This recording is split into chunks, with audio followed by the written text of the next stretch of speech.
Today we're going to do a new hire for a new customer.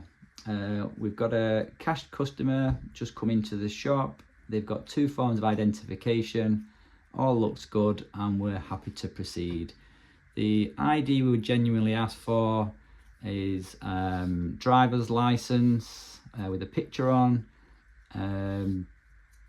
banking details to match, so that can be on the phone. If they can open up their account and it shows their full name and address, and you've got the driving license and the two match, then that would be suffice, or obviously you can have the paper copies. So we start with hire and click new contract, and then select cash and new customer. This brings up a new cash customer box whereby you fill in all the details, the customer name, the short name. For example, if it was Craig Welldale, the short name would be WHEL. That would be how the computer's going to search going forward.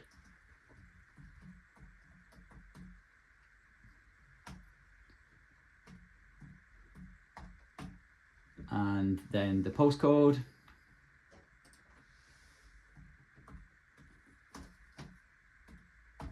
And a contact number, preferably a mobile.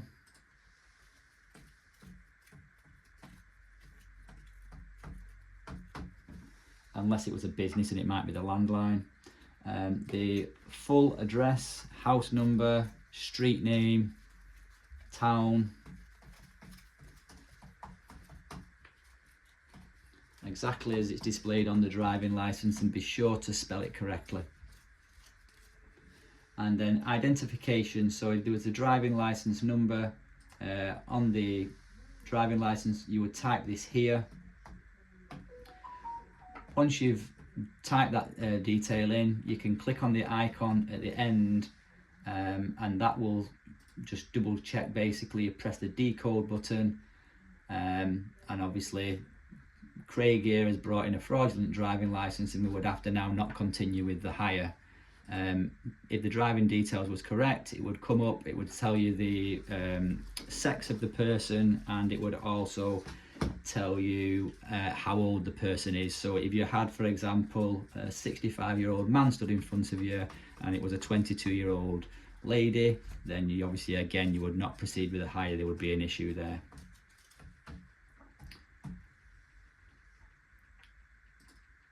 So this time now, as you can see, we've got a male, 60 years old, and their birth date.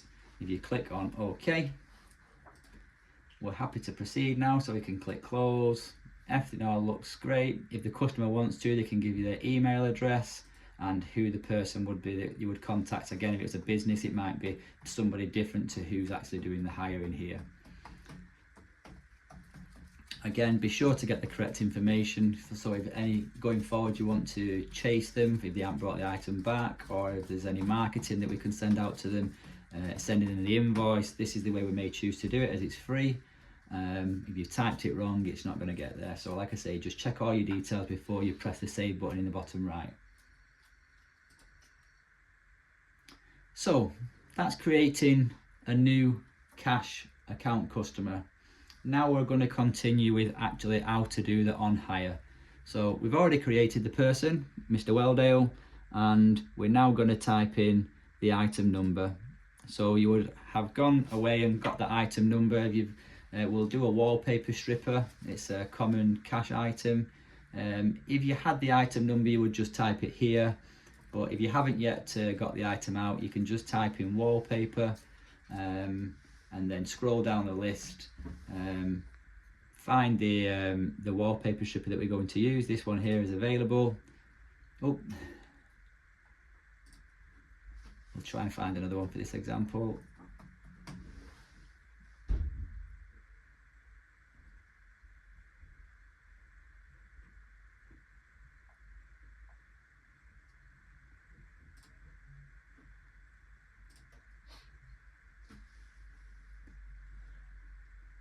Craig's having some technical issues here. We'll choose a different item. Let's choose a plasterboard lifter.